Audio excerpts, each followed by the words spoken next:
about creating space for black musicians and people that promote and support black musicians to thrive in Austin. So those are the 4 programs. Make some noise for that. Let's get it. Come on in. Y'all, Ava, you know where stuff is. Get some seats for people that are just coming in. Find some seats. Get active. You at home. Welcome home. Everybody just pulled up. What's up, Aspen? Brandon, where you at? Is he here? Come on, Brandon. Pull up, man. What's up? Come on. Yeah. So this hour or hour plus that we're engaged in right now is just about, come on. It's about conversations, man. Conversations about community and culture. Like I said, that's what we invest in, community and culture, because our culture has built other communities. Our culture has built this entire city, but we have not benefited as a whole. So what Dawa is interested in is creating opportunities for folks to invest in the community and culture in Austin. And we're about collaboration, which is why we're here with Brandon from Where Y'all At Though. Wow. We're about connection, and we're just about, that, man. Oh, yeah. Just making it happen. You feel me? We outside. Shout out to our cousins who put up today. What's happening? Yeah. Make some noise, y'all. Yeah. I was trying to get it set up on our page, so he got it on both pages now. Okay. So Bet. How you feeling Are today? we good? Yeah, we good. We live on Where Y'all At Though right now? We live. What page we on? You got like 80 pages. Man, stop. They ain't supposed to This know man all got that. he Jamaican. He got like 8 jobs, man. How many jobs you got, bro? Man, whew. 4, 5. Listen, and he a whole dad out here. Make some noise for the dads out here. Come on. Yeah. Listen. I'm glad everybody pulled up, man. This is awesome. It's good to see familiar faces and some new faces. Again, we just wanted to take a moment to celebrate the community and culture of Austin, but also get people ready for our 5-year anniversary, because we bringing the man, the legend, the myth, Tommy Davidson. Come on now. Speaking of culture building things, I was thinking about this a couple of days ago. In Living Color, built Fox. Bruh. Come on now. Martin. They ain't ready to hear that. Living Single.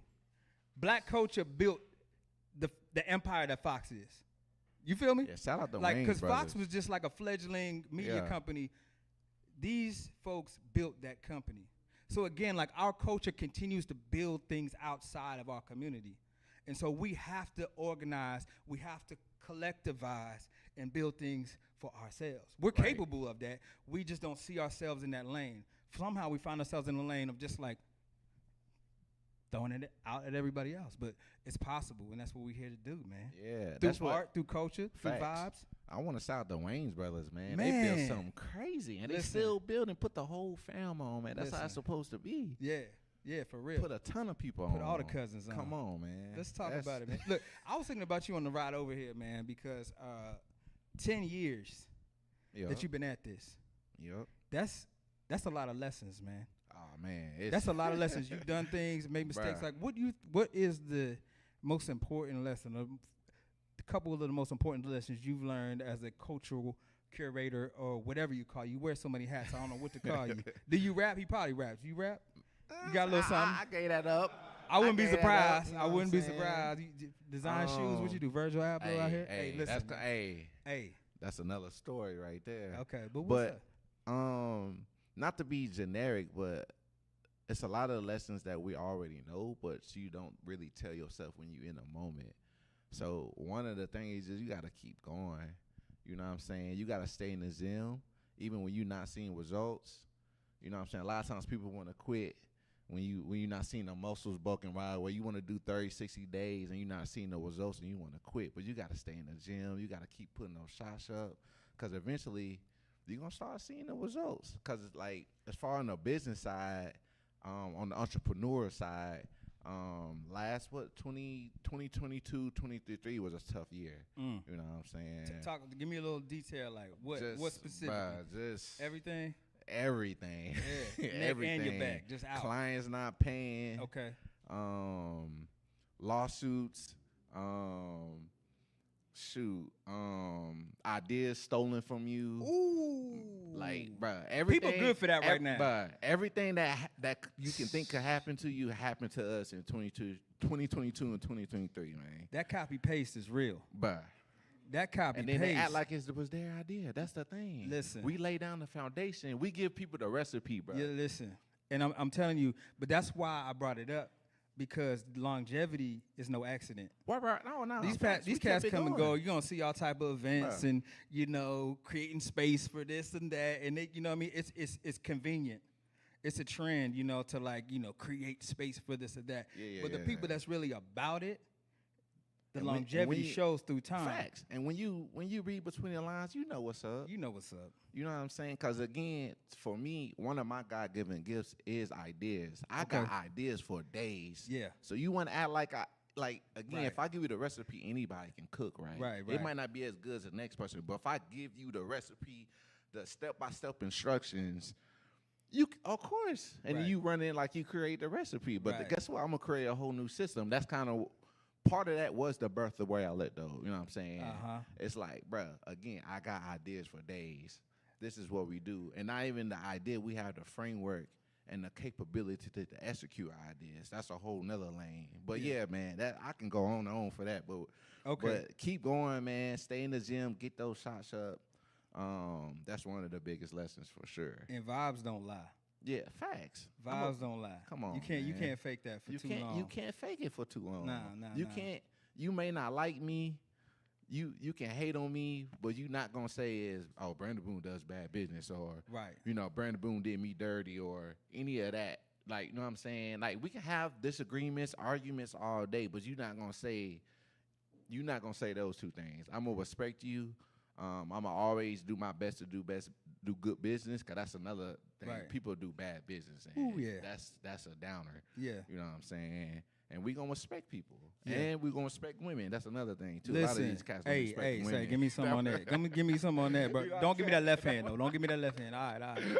Yeah, that's But real. yeah, that's one of our key. Good business, respect people, respect women. You know what I'm saying? Can y'all make some All noise the on things that? can Yeah. fall in. I don't hear Yeah. y'all. Did you hear that? Look, okay, I know y'all here. I know it's a little dark back there. Hey, Jamie, turn on that light there. Hit the light so we can get a little energy going. No, the little that one. Yeah. Turn that on, man. We want interaction. We here. Yeah, like, yeah, yeah, when we yeah, say yeah. welcome home, like this is your home, this is your living room. If you hear something that you agree with, something. No. You dig what I'm saying? Like energy. Yeah. You know what I'm saying? This is a conversation. This is not, watching us talk. This is a conversation. So welcome everybody that's here. Thank y'all for coming out. Again, this is Welcome Home, live conversations on community and culture. My name is Chaka. We got Brandon Boone here. Yeah, and one other thing that you learned over 10 years. One other thing. One other thing, he got me on a tangent. I had to calm myself down. There's some seats here, y'all. Come on. Oh Come yeah, on in. it's You ain't got gotta stand. Come on. Too. Yeah, fill in. We cousins out here. Yeah. One other lesson. I think don't limit yourself. You know what I'm saying? I think growing up, people, one of my favorite songs, right, by Wayne, is "Sky is the Limit," but in reality, sky is not the limit. You know what I'm saying? So a lot of times we try to set boundaries on ourselves. Like, man, just dream as big as you want.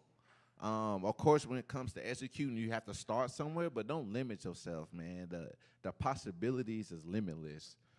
So yeah, just dream big, especially if you have an idea. Dream big, man. Don't shoot yourself in the foot. If you know you can do, if you know you believe in yourself, just execute. That's the thing. I'm a Kobe man, so execute. Stay in the gym. 10,000 shots. That mama mentality. Yeah, you got to get 10,000 shots up, man. That's something that La Russell say a lot too. That we follow him a lot. Shout out La Russell, man. Shout I out love La Russell, his, man. Y'all know La Russell? Yeah. And I mean, Blueprint. Yeah. Blueprint, and he's putting it out there. You know what I mean? Yeah. And if you wise enough to just pay attention, Exactly. you know what I And mean? The that's- blueprint is right there. And that's another lesson. Yeah. It's cool to be innovative, but you don't have to innovate everything, right? Mm. There's frameworks out there. Y'all feel that?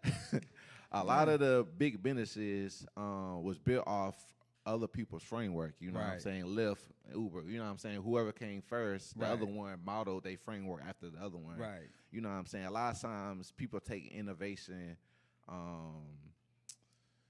to the head, right? Of course, yes, be innovative. You don't want to just copycat exactly frame by frame what somebody else is doing, but like LaRussell, he lays the game. Even if you're not an artist, he's laying the game down for you. How to, if you're creative, if you have a business and you on social media, and you trying to learn about content strategy, LaRussell has a perfect framework that he's been preaching for 2 or 3 years now. Yeah. You know what I'm saying? And it's okay. Like, I watch all these people. Yeah. I'm pulling ideas from them. All right, let's use this framework and let's see how we can put our twist on it and then make it what we is. You know what I'm saying? That's Right. that's the whole birth of Where I Let though. Like, it was frameworks from different companies that were already doing stuff, and then we was like, okay, how can we make it different now? So boom. Yeah, but the thing is, a lot of people, they just take that and that's all they got, and that's why Right, it right, doesn't right. go as far as So long. that's when you sprinkle the innovation in. Yeah. You don't have to innovate from the ground up. If there's a framework out there, lay that foundation for your house, and then the interior may look different. You know what I'm saying? The furniture gonna look different. My house not gonna look like your house, but Right. maybe the foundation might be the same. Right. But everything that's inside the house gonna be completely different. All right, we're gonna use that segue. We're gonna bring in our first guest. Yeah. We're gonna bring in our first guest. We're talking about foundations.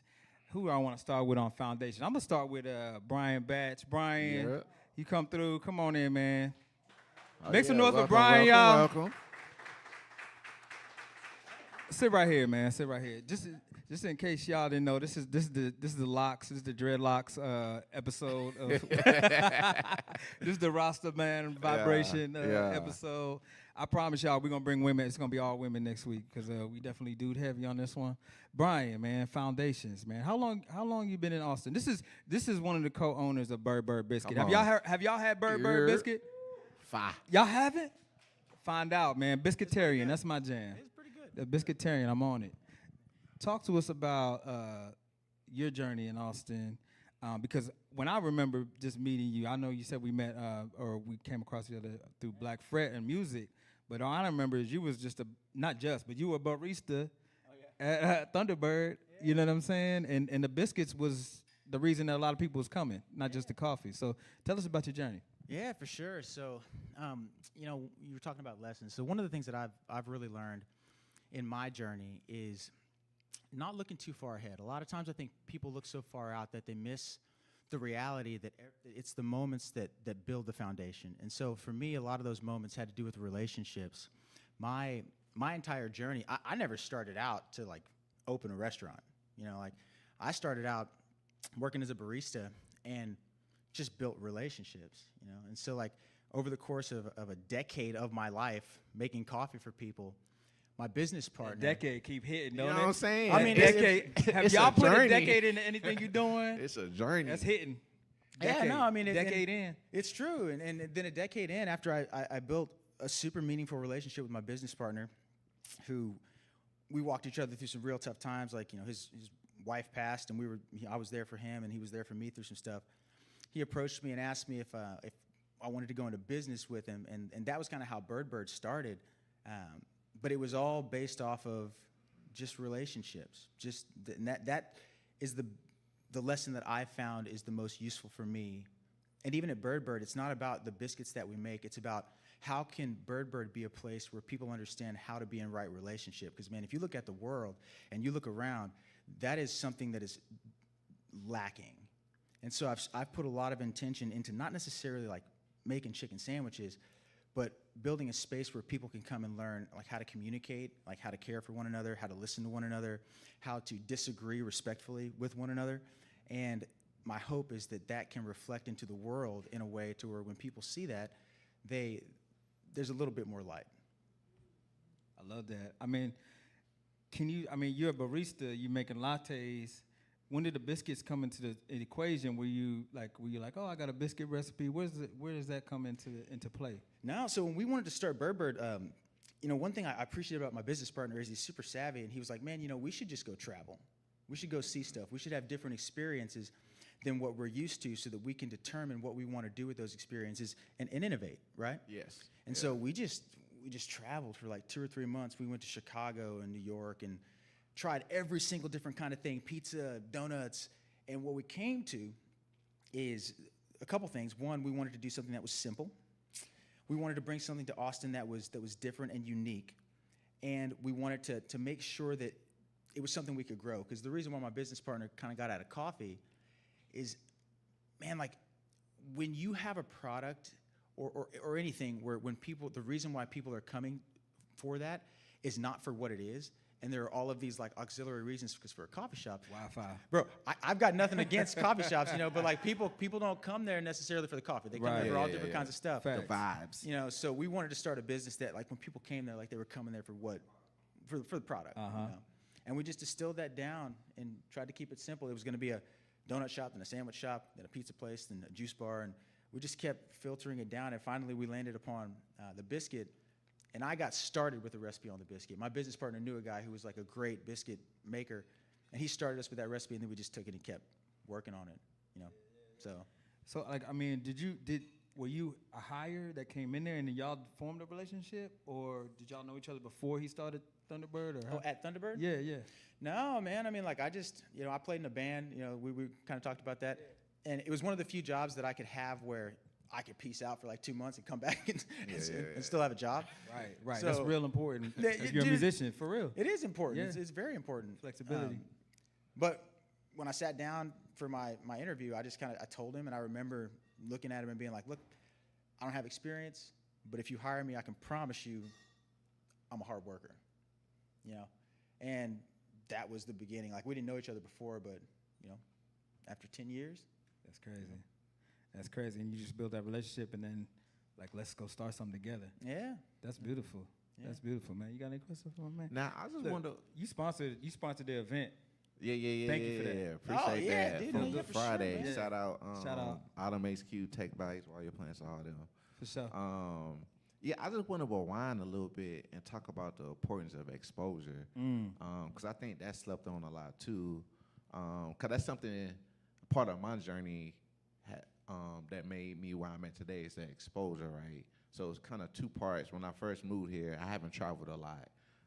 So when I moved here from Louisiana, I started opening my eyes a lot more. I started meeting people who've been to different countries, and I was like, man, I've been asleep this whole time. So I started traveling.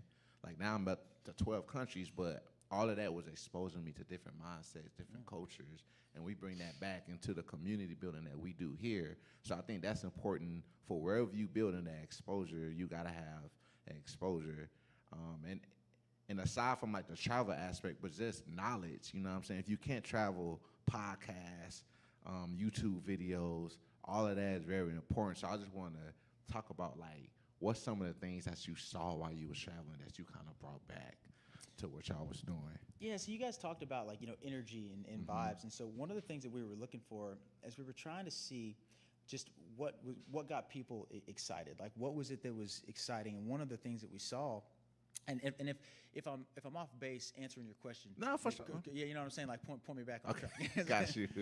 But one of the things that we saw was people really responded to one, just the energy that you created around your business. So when we started Bird, we wanted to have very intentional values so that when people came, they felt something, you know, because I think that's really, really important that you give in whatever way you can give. And everybody has a way that they can give. You just have to find how that is for you. So that was I love that. It's so true. So that was one of the things. Is like when we went to a place, we really were just asking ourselves, like, how does this place make me feel? And if it makes me feel a certain way, why does it make me feel that way? And then thinking about that and thinking about, man, is it the people? Like, is it the product? Is it the space? Is it the atmosphere? And there were some places that just had a really special feel to it, and a lot of it was the space they created, the way people treated one another, and the product was simple. Like you didn't have to think too much about it. Like, and that's what I took. Right. Yeah. You know? No, that's. See, that's what I knew when I went to Burberry Biscuit. There was a reason. Yeah. It's 'cause tangible.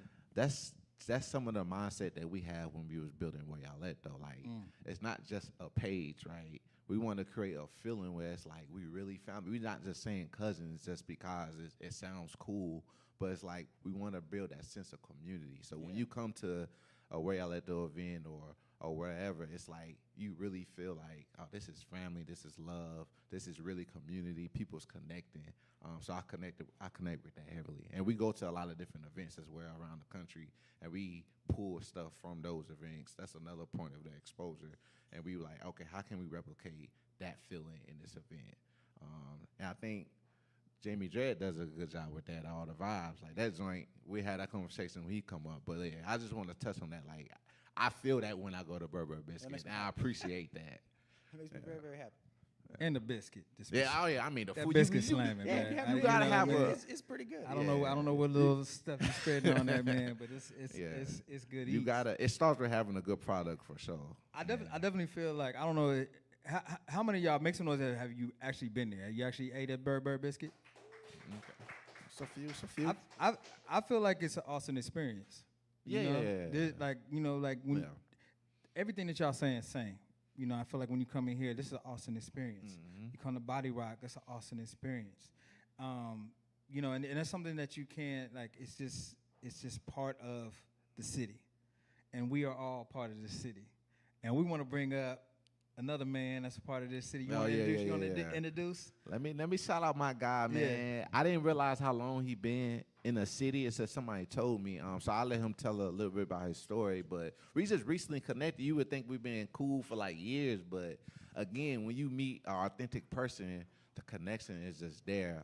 So yeah, man, I want to bring up my guy Jamie Dredd. Yeah, with all the vibes. Make some noise for Jamie, y'all. Make some noise. Yeah. Yes, I. Blessings. Okay. Yeah, man. Jamie, how you feeling, man? Feeling good, feeling great. Blessed to be here. Thanks for having me, most definitely. Yeah, so for the people that don't know, man, the people in the crowd, the people watching on IG, like, what's up? Tell us about yourself. Yeah, man. Jamie Dredd, DJ, producer, event promoter, All the Vibes is the company. As you can probably tell from my accent, originally from the UK. Family's Jamaican, but I've been in the city for like 10 years now, coming back to that decade thing.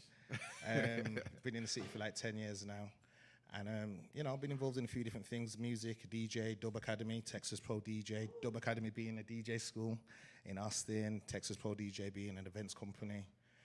But most recently, and probably what I'm most known for now, is All the Vibes. And that's a big party that we do out here. All a series of parties that we do that really, excuse me, try to just focus on doing some diverse kind of cultural events and bringing people together, bringing community together. All stuff. What brought you to Austin from the UK, though? Opportunity, vibes, energy. It's funny, you know, because again, with my English accent, you probably don't think, but I actually grew up listening to a lot of Texas rap music. For some reason, I was just drawn to Devin the Dude, Zero, Trey, Gorilla Mob, K-Rino, Paul Wall, Chameleonaire, like that whole Texas movement, like really inspired, because I'm from a city called Wolverhampton, which is not London. Say it again, what is it? It's called Wolverhampton.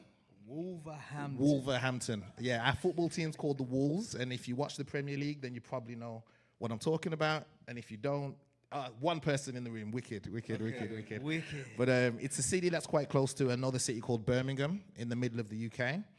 But being not from the city, London, the capital city, London, seeing what Texas rap and music did in terms of the independent nature, relying on just, you know, the state to actually launch careers, it really inspired me. And I actually started a record label in the UK back in the day, again, kind of inspired by the movements of like Jay Prince, Michael Watts, and OG1C and them kind of guys. But doing all that eventually led me to have an opportunity to come and visit Texas, which is what you were asking me in 2013. That because, you know, I wanted to come for South by Southwest. I wanted to kind of see opportunities for the artists and producers I was representing at the time. And it also happened that my cousin Miles lived here. So Miles being the founder of Texas Pro DJ and Dub Academy. Shout out Miles. Big up Miles. Yeah, behind the scenes now. Yeah. Triple OG. Yeah, Triple OG, Pilot, veteran, all kinds of cool stuff. But coming here, I had the opportunity to, you know, come and connect with family, but then also check out South by Southwest and be wowed away by this massive festival and conference. And I actually met you the first time I was here. You and Key both. Empire, I remember it being. Yeah, I think I remember that. Yeah, man, it was a great connection, and yeah, man. I literally fell in love with the city from day two. Day one to be fair, because I got here. I love that. I never heard anyone say from day two. No, the reason I say day two for me and for a lot of my friends in the UK, there's an iconic video, if you want to call it that, of me just riding a bicycle up Fifth Street on the way to South by Southwest, like I'd lived here for years, and that was day two. So I literally just felt at home from being here, and yeah, man, it's the energy, the community, the opportunities for growth, with the city being always just expanding like it is. Like I seen something was here, so I actually went back home for the year, sorted out some business, and my cousin Miles asked me to come and join him the next year, and help with Texas Pro DJ and Dub Academy. So yeah, man, been here since 2014, and yeah, man, been grateful. What's going on with the Dub Academy right now? Because it seems like it's going through some changes from the original. Foundation. You're funny to say that. Am I right or no? I say it's funny for you to say that because again, as somebody I know who's been observant of Dub Academy for years, over a decade, it's been through multiple changes, and I think it right now is definitely a transformation happening as well. Funnily enough, as you know, cycles go, some of the guys who have been involved in it historically have come back in and are kind of really leading the way. Shout out Scrooge and DJ Grip, big foundations in the city, and are really kind of just trying to take it in somewhat of a new direction, but also retain what we've kind of built already. So what was the original intention behind Dub Academy? It was definitely, and I mean, again, that's more a question for Miles, but again, speaking on his behalf, it's definitely to give back to the community in the sense of we are DJs. There's a reputation for DJs, either not being good or not having a high value, and he kind of wanted to, from doing what he was doing with the events company, really kind of give back and actually show, no, this DJing thing is not just something you can pick up a computer and do in 2 minutes. There's a culture to it, there's a history to it, there's a skill, there's a professional level to it, there's levels to it, quite simply. So, you know, building that whole curriculum based around DJ and then a whole curriculum based around production is something that he was quite keen to do, and something that I've achieved in many formats over the years, whether it be vinyl DJing, whether it be DJing with computers, Serato or Record Box or Tractor, as they used to have, or whether it's DJing Record Box or again producing Fruity Loops, Ableton, Logic, just really trying to create a community of learners and people that can come together creatively to kind of do cool stuff. What would you how would you describe Austin in terms of DJs? Because I feel like we got some of the best DJs on the planet. Apparently, y'all feel that way? I mean, yeah, I love that. Was it for real? Was it Times magazine? Was it Time Out magazine recently posted something about Austin being one of the top 5 and one of the top 5 nightclub scenes in the world? So, with that said, as someone who's been to quite a few different cities in the world, actually, the level of DJ skill in Austin is definitely quite high amongst those that are really good, and the general level of DJ skill also is quite high. It's again, being here for 10 years now, I've seen kind of the transition from a little bit more of the turntablist to just the more general party rocking controller. I'm gonna throw a party and play some dope songs, and yes, there's still great DJs. Yes, there's some horrible DJs, but overall, the community is great. People work with each other, people embrace each other, people encourage each other, people want each other to get better, because not all of us, well, let me not say that, but it takes time to become great, and being able to be a part of that journey for somebody else, for me, has been one of the biggest blessings in terms of teaching DJs, and then just seeing a DJ, I'm like, you're not there yet, but you got something. Let me show you a little something that might help you on your journey. And yeah, man, Austin has a great community in that sense generally, but then definitely in the DJ community as well. Can you talk a little bit about, and then we're gonna move to just both. Nah, you good. Yeah, I'm learning over here. Yeah. I'm good. I don't know. It feels to me on the outside looking in, because I'm a little bit on the outside of a lot of the stuff that's been going on the last 3 years. I'm popping in and out, but not like it was when I was early on. But it seems like Paul, shout out Body Rock as well for the contribution. Hey, man. Yeah. How long? I think y'all don't get enough recognition for what you've done. How many years? We ain't looking for the recognition. I know, but as somebody that was coming into a city where I was trying to find a black space and a space where black people went to party, but everybody was there. Yeah, that was Body Rock, and I'm like, yo, this is the shit. Yeah. Excuse my language. 14 years. 14 years. Yeah. I mean, that's to me the party has a purpose. And we've lost that. Just in general, and as a culture, people are coming out to, I don't know, impress each other, or you know what I'm saying, and the bottles, and you know what I mean. It's like, I don't know. I go out a lot of times and I don't feel like, I look around. I'm like, are y'all having fun? You know what I mean? Like, for real, for real. It's like an Instagram moment they're looking for, or I don't. It just, so for me, Body Rock is like, you know, it's the house party that, you know, we grew up in, where like your grandma can come, your nephews can come, and it's really just about celebrating life. For sure. And I think a lot of things, because people have become so good at the branding and so good at the just creativity of the thing, like a lot of the spirit has left. But I think people still hold on to that. But just in general, I feel like it's more like a ritual than it is a ceremony. And for me, the ceremony is where we get the depth. The ceremony is where we get the connection. You know, and so Body Rock, that's part of our longevity. It's not just that we kept going, it's just that there's something there that you can't get anywhere else. Spiritual. It's spiritual, right? Can you talk about the spirit of what you do, and then let's talk about the spirit of what you do as a creative. Yeah, no, I mean, I think that's, you kind of are getting to the root of it.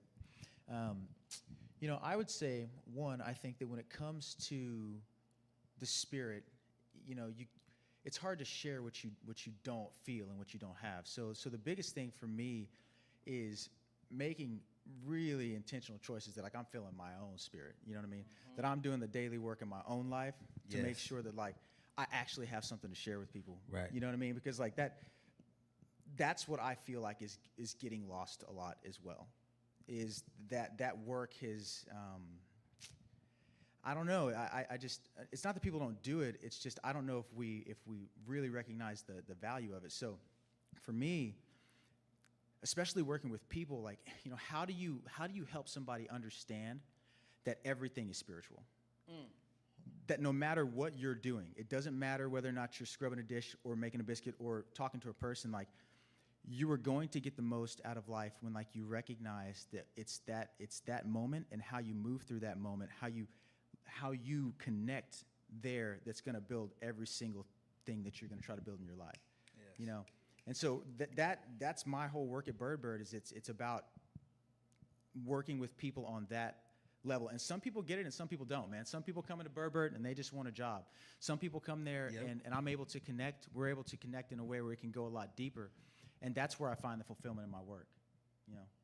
And I think a key to that within yourself too is not having the expectation that people are going to get it, 100%, right? You know, 100%. you just have to provide it, 100%, and it has to come from you, and that's it. One of the things that, like, we are, like, really proud of is, like, there's never been a fight at Body Rock.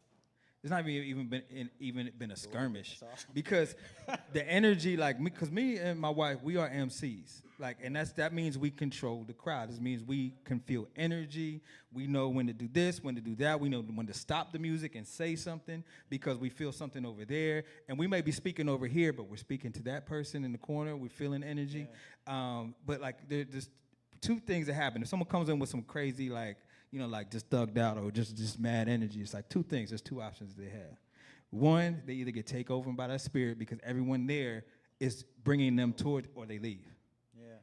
They can't keep that energy in that space. Yeah. It's just not possible for them. And so that's really powerful. What you just shared made me think of that. That's really powerful. Spirit, man. Talk to me about spirit and what you do.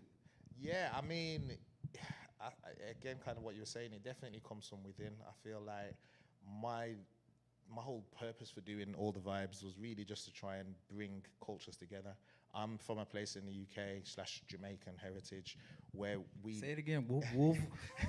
Wolverhampton. Wolverhampton, sir. Yes. They went with, like, the easiest thing with the Wolves. Come on, you could have. Yeah, we the Wolves. Wolverhampton Wolves. Wow, Wolves, that was clever. But yeah, Wolves FC, man, for life. But no, it was definitely about just trying to connect people, coming from where I come from, and also having appreciation of other cultures. I was born and raised a Rasta, so I've always been very Afrocentric, but I'm Caribbean. Plus, I watch movies and I listen to a lot of American music. Plus, we have English music where we're from. So, coming to America and seeing spaces, and thankfully finding spaces like Body Rock, hip hop spaces. I did notice there was kind of like a lack of Caribbean spaces, And then I also noticed to some extent there was a lack of African spaces, and that music was just in my spirit. And I knew it connected with a lot of different people, so I wanted to just kind of create a space and a platform for not only myself to DJ, but for people to come and party, for other DJs to get off that kind of music that they don't necessarily have an opportunity to play. And I mean, it's just grown and grown and grown and grown naturally. It's something we definitely do out of love. We're very intentional about some of the parties. Some are what we call general all the vibes parties, where you never know what you're gonna get. You might get some hip hop, you might get some grime, you might get some R&B, you might get some Afro beats, you might get some amapiano, you might get some dancehall, you might get some soca, you might get some drum and bass, some Cyndi Lauper, some Celine Dion. Who knows what we're gonna play? It's gonna be crazy. But then also trying to find spaces where we can push forward genres that don't necessarily get the highlight and spotlight, whether it be amapiano, whether it be reggae and dancehall, and trying to bring back that culture and vibe and experience. But one thing we definitely try to curate across the parties is just making it feel safe, like a place you just want to have fun and turn up. It's funny you mentioned the bottle culture and the sections culture, because it's cool and it has a place to some extent, but we're very cognizant of the fact that our party is very much focused more so on the dance floor and the experience and people coming and having a great time. To be clear, I'm not against it. It's just like, why are you doing it? I feel like a lot of people are doing it because everyone else is doing it, and then it just feels like, I mean, you know what I mean? It's nice to celebrate, Yeah. but it's a little bit like, it can be a bit crazy to be fair. yeah. That's all for me. It's like, are y'all having fun? Y'all enjoying that bottle? At least enjoy it. And I mean, is that part of like the whole video screens in our hands kind of thing? The TikTok, it's like, again, one of the things, again, I love about all the vibes is the connections that I make. As I say, connecting with Brandon, connecting with just any of the people who have come to any of the parties who have been there. Like, we make genuine connections. I've got a lot of friends that I've found in these parties, and I think a lot of other people have experienced that themselves. So it's, yeah, man, sometimes putting the phone down and connecting is definitely a I gotta come to a party, man. Oh, please Yeah, do. pull up. Man. Hey, Are you kidding? pull up. Hey, it's This Labor week? Day. Let me know. It's you know? Labor Day I weekend. just, you got like 4 or 5 this weekend. Yeah. man. Thursday Seriously. to Friday. How one in many Houston. what? We got an event on Thursday Uh-huh. called Groove. That's an amapiano, Afro beats, Afro house experience. That'll be on Rainer Rooftop from 8 p.m. till 1 a.m. Sunset vibes, real chill, real vibes, real fun. You can get hookah if you want. Yeah, it's gonna be crazy. Friday night we have a pool party at Soho House with Walshy Fire from Major Lazer. He's going to be DJing. That's going to be from 4 till 8. And then we have the after party at Coconut Club Rooftop, again under the stars. Walshy Fire. Some of the 6 DJs in Austin. Cool Kobe from Remix. Hey. Ashma. Shout out English. Ashma. Yeah, big up Ashma every time. Yeah. English Dam, my guy. And then, of course, myself. So that's going to be crazy. Saturday, we have a party in Houston with a fellow DJ from Austin, DJ IQ. Yeah. Oh, yeah. We're taking the Island Soul She's from brand. Guyana, right? Yeah, she's Guyanese, yeah. Yeah. So we're taking the Island Soul brand to Houston, doing our first party there with Marky G from Houston. Hey, props. Congrats on that. Appreciate that, man. It's going to be fun. And then Sunday, we're back here doing another Caribbean party called Shubs. So Crazy. we Come on, a bunch of crazy. Let me stuff for the ask, do weekend. you ever just be like, this is too much? Or Yes, like, Monday. Okay. Yes, every Monday I'm like, don't call me. My Same. phone's Okay. off. Yeah. Like, I'm not posting anything. Like, it's I know like that feeling recovery. too well. You really do. This dude has like 3 phones. Yo, I wake up and like, why did I just do this event back to back to Back to back. Back to back. It's worth it. It's worth it. Yeah. Definitely. What is the thread you feel like you do all the genres? What is like the thread that runs through all of them? Besides Africa, I mean. It's well, Africa wants to do everything. You know what That's I mean? another conversation. Yeah. But honestly, it's gonna sound so corny. It's vibes. Like it's like for me, like the music is a big part of it. The dancing, the learning new music, but it's the experience. Like I want to create experiences. Yes. Like so, I want to make sure we have food. I want to make sure maybe sometimes there's incense burning, so it smells a certain way, or there's other herbs burning, so it smells another way. But from the dancers and the dancing community coming out and actually being a part of the party, to just having people just come and have a great time. It's funny seeing some people come to the parties at first. They're like, "Why is there so many like people dancing and going crazy?" I'm like, that's what we're here to do. It's a party. Facts. So it's a beautiful thing, man. So for me, it's just about vibes constantly, making sure that the vibe's right, making sure people feel comfortable and safe to just enjoy themselves however they want. I wanna we got another guest in the house, Jay Soldier. We about to bring him up.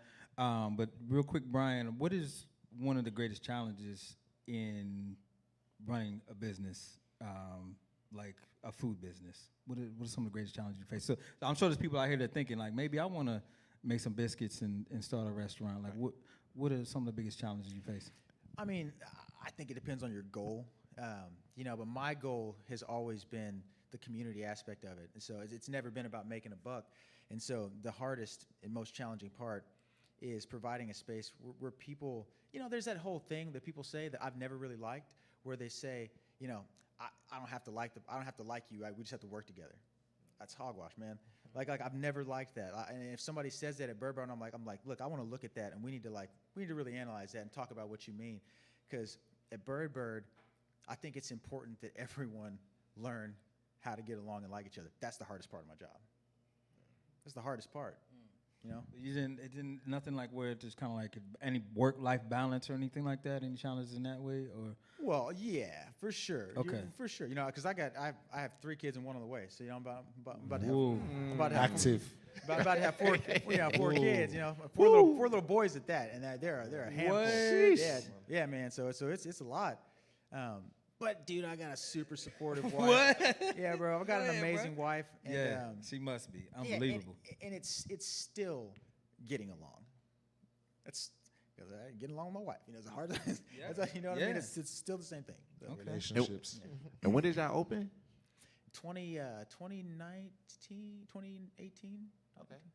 So y'all made it through the pandemic and all of that. The pandemic was crazy for us. The pandemic changed our entire business model and pushed us into a whole different realm where a lot of places really struggled. It was for Bird, it actually forced us to change in a good way. Is that why everything, most of the seating's outdoors? Yeah, because we had to, and then the business grew, and then we didn't have any space inside because it's all kitchen equipment, and so then we couldn't go back, and we were just like, you have to continue to evolve and push into it. You know what I mean? It works, man. Every time most of the time I go there, I'm meeting somebody. Unless it's 109. It's just the way you have it set up. I don't know. It's just something about it. It's like just communal. All right, man. With Jay Soldier, we're gonna bring Jay Soldier up here. Make some noise for Jay. No, stay. I'm staying. We are gonna say, Okay. if you can, are you good? Totally. Okay, I all right. only saw so We're gonna many make. chairs. Come on, Jay. Make some noise for Jay Soldier, y'all. And can we just shout out We're gonna have to pass the mic. what's good, G? Yeah. You got it. Jay, man, smelling kind of green. You smelling kind of green, my brother. You know how I do this. Money. You know The how I do oregano this. is real. Let me give you this one. Yeah. Che. Smoke out ATX, huh? Yeah, you know it's real regular. I live by the brand. You sure do. Yes, Lord. What's happening? Hey, We up in here. We up in here, cuz. I know y'all. All my smoker cousins. You did. You the cat at Thanksgiving, like, yeah, I'm about to go to the corner store. Yeah. Anybody Hey, want I anything? give all my cousins that look. Yeah. Hey, say, man. Come on, you know where we going with it. Yeah. Genuine. Oh, What was that? The Damn. vibes? Sound like a ghost. I'm with it. Oh, That was like a hip hop ghost. Yeah, that shit was crazy. Sound like the beginning of a beat. Facts. No, I'm All God. right, listen, man.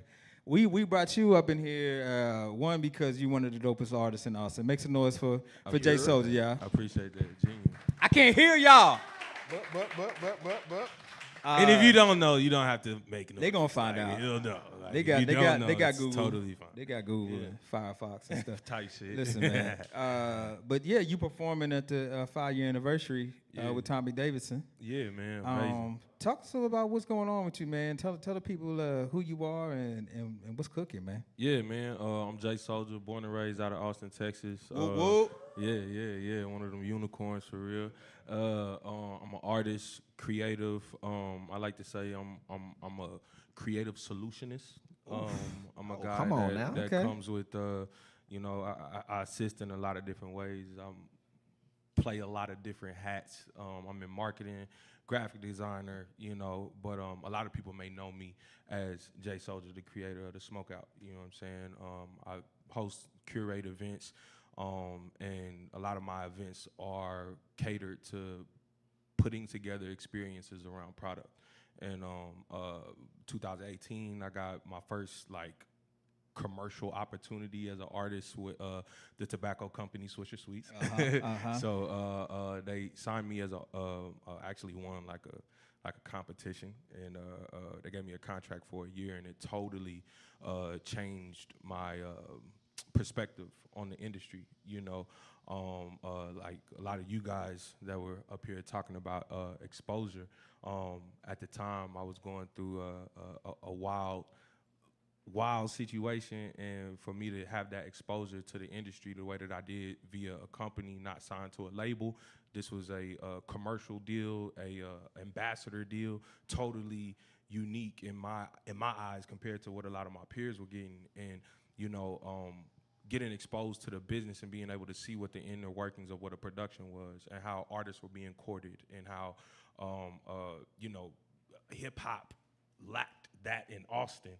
Allowed me to come up with a production here in Austin, the Smokeout, and be very catered to the artist experience and the consumer experience. We went on to sell out 6 hip hop shows in the span of a year in Austin. Make some noise. Yeah. That was an amazing opportunity to happen, which ultimately landed me with South by Southwest as an official South by Southwest event, and you know, couple more sold out shows a year here, and now I'm here doing my thing as an artist and as a you know, an event curator. Yeah. I just want to. That's you, man. I know. Can you just talk about the essence of the Smokeout? Because I know you say Smokeout, we automatically think one thing, but it's like the first event you invited me to, it was on a Tuesday. Yeah. And that joint was stupid. Like how you pack that Tuesday joint out night. on a Tuesday night at Anton's downtown, 200 plus people. Talk about the essence of that. Yeah, I think the real essence of it is just like dedicating myself to understanding what, like what Brian was saying, right? What the consumer or what the experience is encompassing. Like, what do you want here? What do you like here? What's missing here? You know, and how can I bring that to you in a creative way that you can be able to appreciate what's happening in the building? What are the incentives happening here? Like, when I come here, how am I being courted into this? You know what I mean? So, like, it starts with me as a host. It starts with my hospitality. It starts with me welcoming guests. It starts with making people feel like this is a maximum opportunity. So the more that it comes off as a maximum via the marketing, via the hospitality, via the music, the experience has a premier vibe to it. Right, The essence is premier. It feels like there's more weight to it, you know, and it just comes with just courting this shit with care, bro. Like I really I'm just at the end of the day, bro, like I try not to like make shit harder than what it is, and it really just come down to me just like I give a fuck. You know what I'm saying? Like I care about this shit for real. So yeah, You can feel it. Like I appreciate I it, think bro. that's another important key. What you talked about, lessons learned. Like just care for people. Yeah. Because a lot of times people just do it just to do it for the money. You can feel it. You can feel the difference. I appreciate that, bro. Yeah. For real. I mean, tell them about like what it is exactly, because it's more than just an experience. It's actually like a platform. Right. So talk about that a little bit. Yeah, so the Smokeout platform in itself, well, I'll kind of rewind. For Life Forever Entertainment is actually the umbrella for my productions, the Smokeout. For Life Forever Entertainment, ultimately, my whole goal with that, with For Life Forever Entertainment is to have an entertainment agency, and I throw these productions to scout talent that I can personally be able to represent and facilitate them to commercial and industry savvy opportunities. You know what I mean? So like, it's really like this hands-on artist development type of styled event. So like these artists, they get on stage and they get things that they've never really had before in a genre like hip hop that's like super underappreciated, super undervalued, underrepresented. You know, some of these things that these artists that they've never had was like a green room, or I've never even seen a contract before, or I've never even had somebody who was gonna put me on a show and be willing to pay me, or be willing to tell me how I can get paid. You know what I mean? So I think it's just the overall getting an artist, and that's how we've really been able to build community. You know what I mean? Like I live by like these 3 C's. It's like my theory, bro. It's like commonality, communication, and community. if you do those three, you get culture. Like, you gotta communicate to figure out what you got in common. You know what I'm saying? Once you got what you got in common from the communication, you got a community. You know what I'm saying? And then from the community, like being able to connect that and be able to build these things consistently into a culture. Like, these are the things that I feel like I've been able to dedicate myself to. You know what I'm saying? And make those my foundational standpoints for artists whenever they come and be a part of the experience. And that's what makes them want to go and tell their friends about it and make it a sold out show. You know what I mean? Because when I court the artist and I make you feel like this is a big deal, like, it's going to make you want to go tell your friends how big it is. You know what I mean? So it's just always putting things at stake and putting the value at hand first, for sure. Can you talk a little bit about Dawa? Because I think, like, one of the things for me is seeing artists like you that are building and developing community. One of the roles of Dawa is to help you, is to invest in you, to create opportunities for you. So, you know, putting you on the stage at Stubbs, one of the iconic venues, putting you on the stage at the Lawn Center to open up for Tommy Davis, and these things are important because you're getting in front of people that need to know you exist. But can you talk a little bit about how Dawa has supported you as an artist? 100%. I was just talking to the homie, Buka, right? Shout out to the homie. Hey. He came and hollered at me outside. Already. And he literally asked me, like, bro, like, what is Dawa? What is you this? know what I'm saying? Like, Where am I at? Like, where am I at? Like, what is yeah. this? You know, Everybody saying it's cool, but what That's a good question. But what was good about it is that I can tell them what it is. You know what I mean? I can tell them that this is a nonprofit that's dedicated to servicing their community, servicing artists, Black, brown, Hispanic, you know, all the way through anything anything independent out here, as far as like they are behind pushing your ideas and pushing your dreams and making you putting you at the forefront, you know what I'm saying? And being able to do certain things like what you've done for me, you know, putting me on these stages and putting me on these opportunities. Like, it's not only putting Dawa and ourselves like at this forefront for the city to like see that it's also the representation. You know what I'm saying? Like, the representation matters, because it's not anybody in hip hop that's putting on at Stubbs. It's not anybody in hip hop that's able to perform at the Lawn Center. And what you guys are doing at Dawa is like really showing that the opportunity exists and that they're behind the ideas that you want to have and anything that you want to bring to the forefront. Like, this facility here, you know what I'm saying? This podcast, like, everything here is for the people. You know what I'm saying? Like being able to help in crisis situations, bro. Like, Dawa has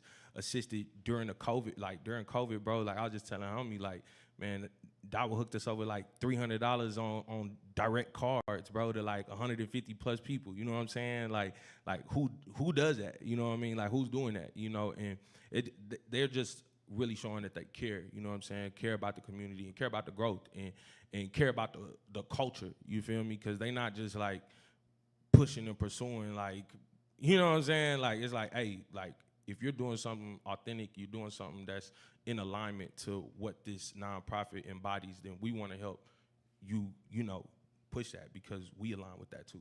So, yeah. And part of it for me is like we don't even gotta align like all the way in core values or anything like that, but it's what you deserve. Yeah. It's what the culture deserves. You know what I'm saying? And so people who are privileged, you know, they have the opportunity to try things and make mistakes and try them again. It's like we don't get those opportunities. Right. So whenever I see somebody trying something, you know, I feel like it's really important to if I'm able to invest, right? Because you never know who that next J Soldier is. You never know who that next Chaka is. You never know who that person is. But if you don't give them a chance, like that, it never unfolds. You never find out. So, like, you know, I'm real proud of you, man. I just gotta say that. You know what I'm saying? I appreciate that. No, yeah, genuinely. make some noise. Yeah. Nah, You know what I'm saying? Super proud of you. I gotta shout out Chaka for real. Like, Chaka caught on to this shit early. You know what I'm saying? Like, Chaka one of the guys that like seen me early and was like, "Hey, bro, like, we finna tap in right now." Yeah. You know what I mean? Immediately before put me a in lot of this positions. stuff. Yeah. Immediately put me in positions to where it was like helping me pay the rent, helping me take care of my daughter, helping me like it was. It wasn't even like no gimmick, you know what I'm saying? So like it's a lot of people that will say certain things, you know what I mean, in this industry, you feel me? And you gotta kind of take their word for what it is. But Chaka's always been somebody who just like always stood on principle and stood on like, hey, if I can do this, I can do it. If I can't do it, I'll tell you that I can't do it. And that's something that I always been. So I got a shout out to you for shit show Appreciate for it, that. man. For Yeah, sure. yeah. I mean, so we gotta say like the most important thing about community is witnessing, right? And I think a lot of people don't feel seen, and that's why they act out. You know what I'm saying? If you don't feel like anybody cares, like, you know, what you got to lose. You know what I'm saying? But if we're in a community and people know who you are, even if you make a mistake, somebody can be like, yo, I know who you are. Like, you made that mistake, we're gonna deal with that, but you're not your mistake. You know?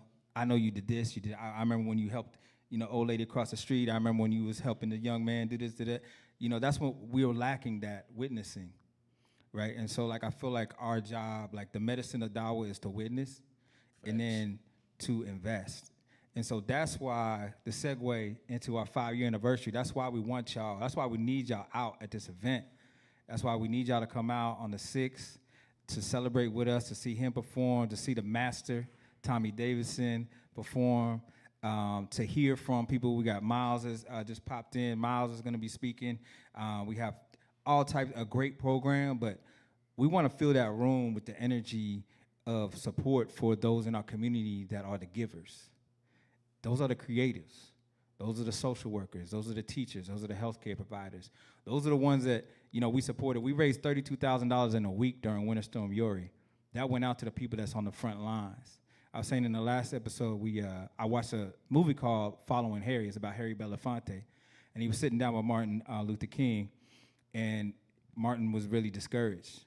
And he could see it on his face, and he asked him, he said, yo, Martin, like, what's up? You look down. He was like, you know, I'm afraid that I've integrated our people into a burning house. And so, you know, Harry was someone that had a lot of, you know, he was like, I'm looking at you like, you know, what, like if you're discouraged, and so he was like, Harry was just like, you know, what do we do now? And Martin said, we become firemen. And that hit me. Yeah. Because the people that we support are the firemen. There's a lot of things that are on fire, and there's a lot of people that want to ignore it, they want to walk by. I mean, just imagine like a whole block just being on fire and people just walking by. But there's a few people that's going in and trying to pull people out or trying to figure out what they can save or what they can do to, even when the fire goes out, to build it back up. And those are the people that we support in the community. So it's really important to us to not only go out, and it's not just entertainment, it's for the folks that are doing that every day to come and experience that love that we have for them, because they are a very special medicine in our community. And so we really want to encourage everybody in here to not only come out, if you can't make it, spread the word, buy a ticket for somebody else. Be a blessing to someone else. You can't make it, you're gonna be out of town, be a blessing to someone else. Send a ticket to them, because we really wanna fill that space with that energy of just giving to the givers, man. Do we got any questions out here? Anybody wanna ask anybody up here? Any questions? Yeah. So Brandon, we're all that though. I'm sure a lookalike, maybe social media accounts like Windware, Austin. Where do you see in terms of like that system of Windware Austin is a proven model, you know, but now they have kind of some corporate incentives. That's kind of their pay-to-play model now. How do you see navigating the growth of where you're at though, and using the model that works, and maybe some of that corporate pay-to-play stuff, maybe that helps support you, and how do you see it still maintaining that like grassroots, locally grown energy? So just repeat the question so people can hear them. Yeah, it was a deep question. I'm trying to see how to word it. Is how do you keep the kind of grassroots energy as you grow? Yeah, what he just said. I think for Basically, us, how do you not sell out in a way, or how right, do you right, not, right, you know right, what I mean? right, How do you keep like that, how you keep it? that real energy? I think for us, it's the foundation. And I'm speaking from, like, I know some of the people over there, but I don't know their whole model or any of that. So I'm speaking as far as what we are building. I think just keeping the community at hand, the main priority. And the whole reason we started, we wanted to, it was one or two things, right? We wanted to support the curators like Jamie, We want to build a network, a ecosystem that will support the Jamies, the J Soldiers, right? But also, our mission is to help you find your people, right? Because we know how tough it is to find community here in Austin. So it's always like keeping those two things in mind. So right now we getting flooded with DMs like, hey, can you post my stuff? Blah, blah, blah. Yeah, but the whole foundation of our page is the calendar. Like we have a whole calendar that has 1,000+ subscribers. Like let's think beyond social media, right? Yes, we got a lot of followers on social media, but we know how the algorithm can be. So if you look past that and say, hey, I have a whole calendar with 1,000 people looking for events, looking for things to do. So we want to keep that the foundation. So that will always be free. Anybody can submit an event. It don't matter if you just had the idea yesterday and you're doing an event, this is your first event, or you've been doing events for 10 years. Submit your event. It's free to submit. We put it on the calendar in front of 1,000 people, and boom. So it's like keeping those things at heart. Of course, yes, we need the corporate money to support us because we're growing so fast. We need team, right? We need money to Shout hire out people. Favor. Shout out Favor for supporting. Yeah, so of course we're going to figure out ways, but I think just keeping the foundation of like, we're here to support the curators and we're here to connect you to help you find your people and to build community in Austin. I think just keeping that. I hope that kind of answers your question. I think one commonality that I'm catching from everybody here is community first, man. Yeah. You know what I'm saying? You build from community. It's like everybody want to jump that step, but you have to have that community foundation. And that's what allows you to move forward. If it ain't real, it ain't gonna grow. Yeah. Yeah. Any questions? Any additional questions? While we're here, let's get it.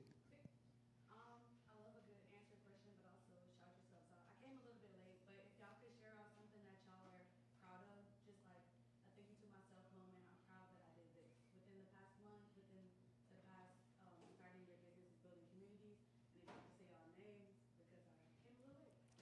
Cool. I'm Brandon Boone. I'm part of the Ray Alberto team. I think just starting a platform, you know what I'm saying, it was birthed from a place of, again, it's 3 co-founders. I'm just one of the co-founders. A lot of people, I just want to shout out my co-founders, you know what I'm saying, because a lot of people seeing my face a lot, which is cool, but I do want to shout out the team. But for me, it's just really starting because that started in a place of, my previous businesses was in a tough spot. So really just starting and really seeing people like you. Every time I go out now, people will come to me and be like, are you behind the page? And I look at them like, maybe. But then they tell me how important it's been for them and how crucial it's been for them to actually find their community. So I think just for me, it's just starting the page and seeing that it's actually working. Like people is actually utilizing the calendar. You know what I'm saying? People is actually showing up like this. Like last week we had 10 people, but we only posted like the day before. Right. Now we posted maybe 4 days ago. Right. Now, so like seeing this makes me happy. Yeah. So I hope that answers. Go ahead, bro. I'm Jay Soldier, Austin hip hop artist and creative solutionist, like I mentioned, but you wasn't here. But one thing I'm super proud of recently, I just got the opportunity to do the original music for a Netflix special for a comedian named Brian Simpson. Make some noise, y'all. Come on, yeah, man. No, I appreciate it. He So smelled I like did Smoney. I did the intro music. I did the theme music for the Netflix special, and That's fire. it was an amazing opportunity. And we just announced today that the song is at over 100,000 Let's go. all-time streams right now, which is like my biggest stream song Yeah. that I've ever had. So Come on, man. for somebody like I ain't somebody that's really like on the numbers or anything like that. So like that was That's cool to major, see. bro. You should be proud of that. I appreciate sure. it. I appreciate Yeah. it for sure. Man, okay. Well, you guys are up inside of something that was in my heart. This is a space that was in my heart, and you guys are like living inside of that, which is crazy. I always say this, and he might get embarrassed. I don't even know. I don't know. Does ever get embarrassed? I don't know. But maybe. It's about to be his birthday, but with the 4th, right, Ever? Yeah. But, Dawa is not doing anything for the community. It's with. This is not something that's like it's not an idea that it's like we go outside and we do something. You know, like investing in Jay Soldier, like when I met Ever, he was just leaving or thinking about leaving HEB. Creating an opportunity for him to grow and learn, to build this studio, and now he's working at Antone's. He's working at the Pershing. He's getting opportunities here and there. And for me, like, it's the same thing, that investment. It's witnessing. It's seeing somebody for what they are and who they are and creating space for that thing to grow. And so, like, when I think about Dawa, one of the first things that comes up in my mind is Ever. And the opportunity that Dawa has created for him to grow and be who he wants to be. And I just see that in so many different people, including Jay Soldier, including myself. So that's one of the things I'm most proud of.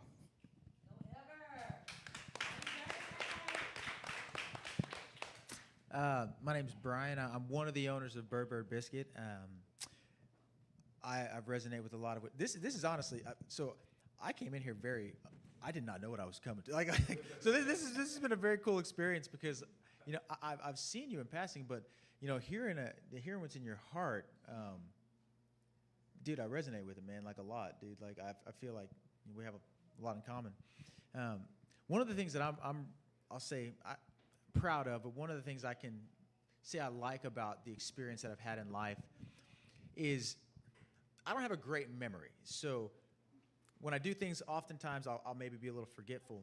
But I have this phrase that I say to myself when I'm just out in the world, in the wild, and it's just do good and forget about it. So you just do good and you forget about it. You don't think about what's coming back to you. You don't think about, like, you know, how it's going to play out. You just do good and forget about it. And what I have really enjoyed in my life is seeing those, like, ricochets come back to me where, like, I'll just be out and about and just meet somebody and they're like, hey, do you remember this? And I'm like, no. I'm like, I don't. But, like, that sounds like something that I did. Right. And, like, that makes me feel good, you know? So that would be my answer. For sure. That's good. Yeah, my name's Jamie Dredd. I'm a DJ and event curator and founder of All the Vibes. And something I'm quite proud of more recently is it's some of the pool parties that we've recently done. Early this year when we were in kind of talks to kind of get MoMA from Everyday People and Walshifier, who's going to be here this week. Initially to Soho House. It was cool, but it was also going to be very limited. There were like a guest list of 25. So to then be able to create the after parties where, you know, up to 500, 600 people could come. I think we had about 450 at the last one. This one's looking like it's going to be crazy as well. It's just been amazing, especially because I'm able to DJ with who I consider some of the best DJs in Austin and give them a platform to actually get off with these international superstars. So for me, that's one of the most proudest things, just knowing that I'm able to put my brethrens on the same platform with these guys, and we are going to party and have a great time. Most definitely. For sure. Yeah. Blessings. We got some time. I think we're off the this was streaming on cable access, but are we still live on IG ever? Okay, we're still out there. So yeah, any other questions we got out there? Yeah, please.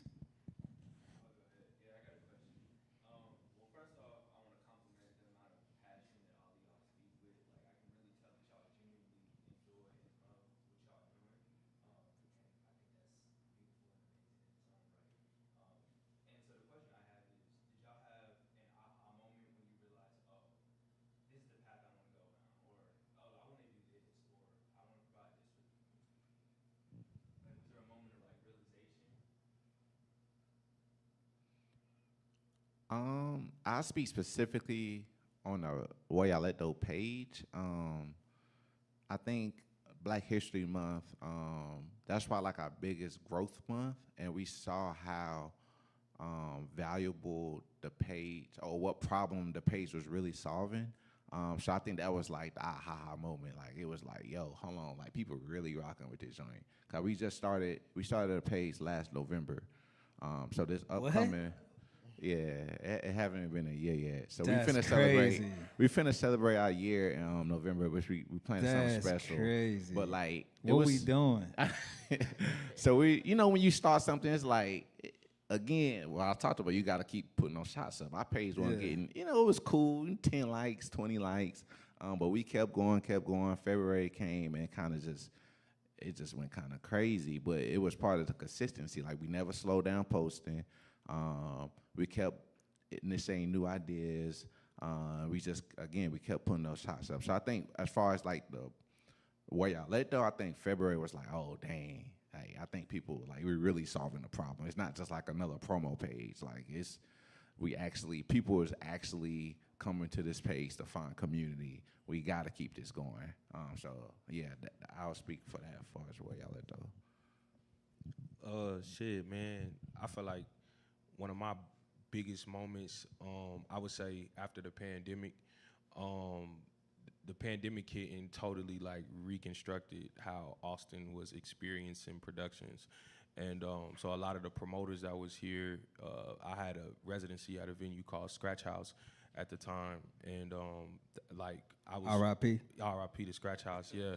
But I was there. I sold out my first 6 hip hop shows there, and right after the momentum of me selling out those 6 shows, the pandemic happens. You know what I mean? So after the pandemic, we're trying to figure out how we can reintroduce ourselves to the market. How do we produce and curate with people having this new ideology on what's going on in the city? And one of the biggest things that we took away was like a lot of people were trying to like book these bigger artists. They were trying to do things that were gonna like help them get their money back because some of their events were canceled. South by Southwest was canceled.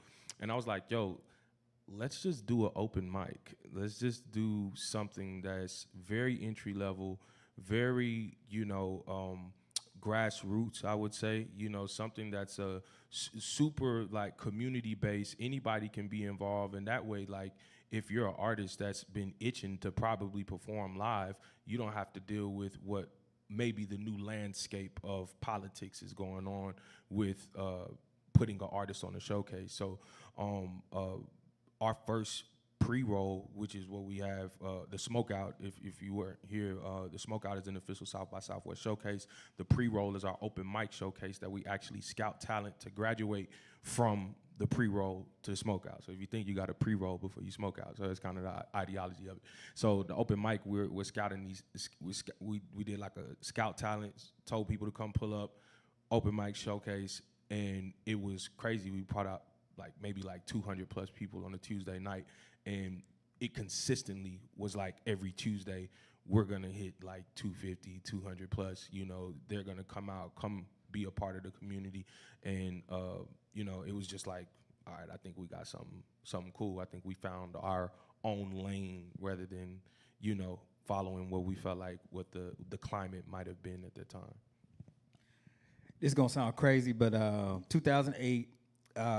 Me and my wife, we had, it was as a quartet, we had a New England's, this is when I lived in Providence, we had New England's only all-black sketch comedy group. So I'm truly inspired by Living Color and sketch comedy. I was a comedic actor. Both me and my wife met on stage as actors. Long story short, we did basically every other month comedy show. We started out in the house, it was called In-House Freestyle. And literally we would kind of just come up with the main ideas and then they would be totally improvised as sketches. But through time, we started to develop characters and people would kind of become like a Living Color, like Homie the Clown, or certain characters. So one of the characters I created, I'm going through this fast, one of the characters I created, his name was Sergeant Snuggles. And we all tried, because what we do, we came up with an idea for a character, we would all try, and then whoever hit it the most, whoever had people laughing the most, they would be that character.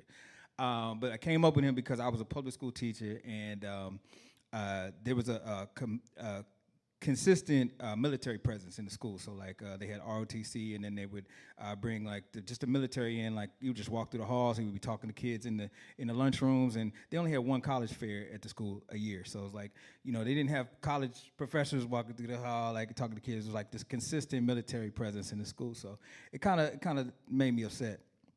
So I wanted to create a character to clown the military. And so every show we did, like Sergeant Snuggles, basically his backstory was that he lost his arm in Desert Storm, which is not funny, but he had these snaggle teeth, he had these Coke bottle glasses, and he had to come back into the community. His job was to recruit kids to be in the military, but the kids would basically just cap on him, and they would just and it would just be hilarious. But at the end, he would challenge them to a dance battle.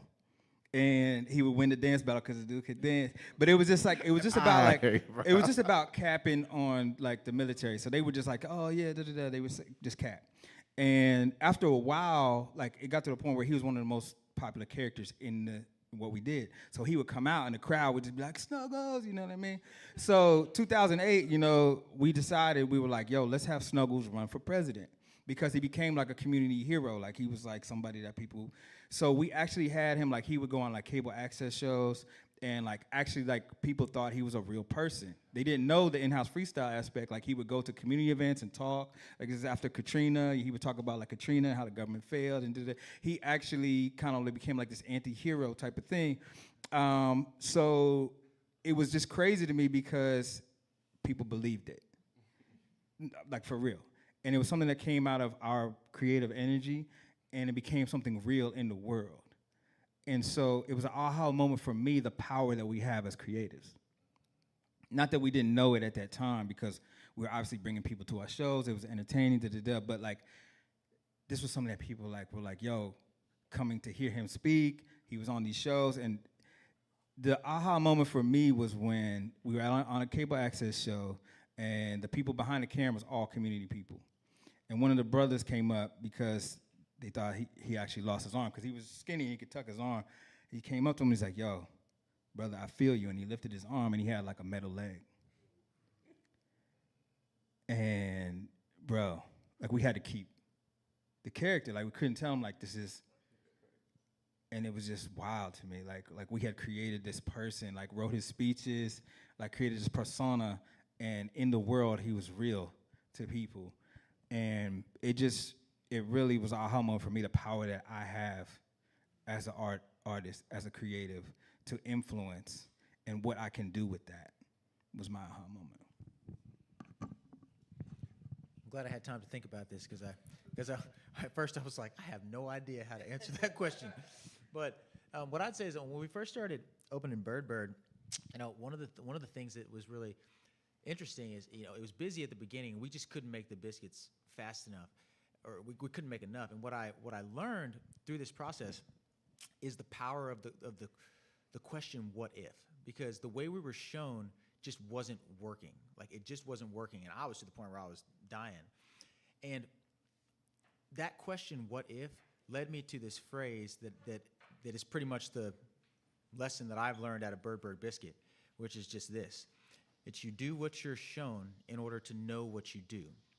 But once you know what you do, well, then you do what you know, but you always stay open to learning something new. And that's been the biggest lesson that I've taken out of Bird is that right there.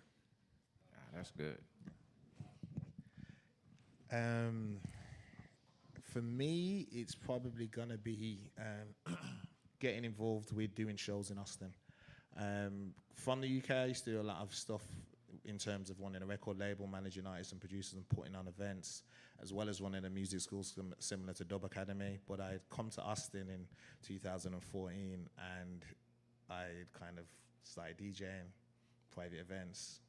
Forgetting that I actually came here originally to bring some of my artists from the UK and give them a platform to perform internationally. And one of my friends in, like, I think it must have been 2016 from the UK was like, didn't you come out here to do shows and that? And I was like, Right. Yes, I did. I completely forgot. But that spurred me on to do my first South by Southwest showcase and bringing a bunch of artists from the UK, putting them on stage with some artists from Austin, Texas as well. Shout out Sherdafi, because he was on one of my early shows as well. But just kind of creating that platform and realizing, hold on, this is what I did in the UK. I do have the opportunity to do it here in the US. And then just seeing how that's grown in terms of being a platform for artists to, perform, as well as also DJs to perform, as well as just creating a community and parties and experiences for people. So, yeah, sometimes it's good for your friends to remind you of the path that you're supposed to be on. Because for me, kind of similar to what you were saying, I just try to do and forget, do good, forget, do good, forget, and I keep moving. But you know, sometimes it is nice to even take these moments and look back and kind of really reflect on, yeah, what's kind of been the steps to greatness. Fire. We actually have to wrap this up. Because there's someone coming in to use the studio. Again, Dawa Studios is a free space Tuesdays and Wednesdays, so there's actually someone coming in to use the space. I want to hear about 16 bars from Jay Soldier to close us out. What? And what, 8 from Brandon? 8 from yourself, maybe? Yeah. Come on. Next week. All right. Well, let me see. I wrote this a little while ago. Let me see if I can remember it. Yeah, I be in my feelings, but never out of my mind. Looking with a solid pair, seeing through a third eye surprise. We alive through genocide and middle passage, through the change of slavery, broke free and never captured. The rebel inside of me could never be manufactured. We processed the data, came back with the hammer. The nails, the wood was good. We building out on campus. No jails, no hoods. We good. We lit up like Atlanta to Saturn. It's just a universal pattern. We deeper and blacker. We being bright they cannot fathom. Oh man, sorry. Wait, hold on. I gotta get this. Hold on. Yeah, I be in my feelings, but never out of my mind. Looking with a solid pair, seeing through a third eye surprise. We alive through genocide and middle passage. Through the chains of slavery, broke free, you'll never capture. The rebel inside of me could never be manufactured. We processed the data, came back with the hammer, the nails, the wood was good. We bid it on camps, no jails, the hood, we good. And lit up like Atlanta to Saturn. It's just a universal pattern, we deeper and blacker. Beaming right, they cannot fathom the, oh my gosh, I'm sorry. I can't remember that verse, but hey, you dropped the bar. I'm saving mine for the oh my God, anniversary show. You feel me? that never happened for the show, yeah? Yeah, save it. Yeah, I'm saving that. Save it. I'm saving the dope for that. And you said you had 8 as well, Brandon? Next week. Man, Next week. Do we got time to connect though afterwards with people? we got time. I think we gotta just do it kind of politely for whoever's coming in. I want to connect. Yeah, let's bet, connect bet. for sure. Thank y'all for coming out. Make some noise for yourself. Love y'all. Come back next week. We got another one. Tuesdays, 6:30. Peace.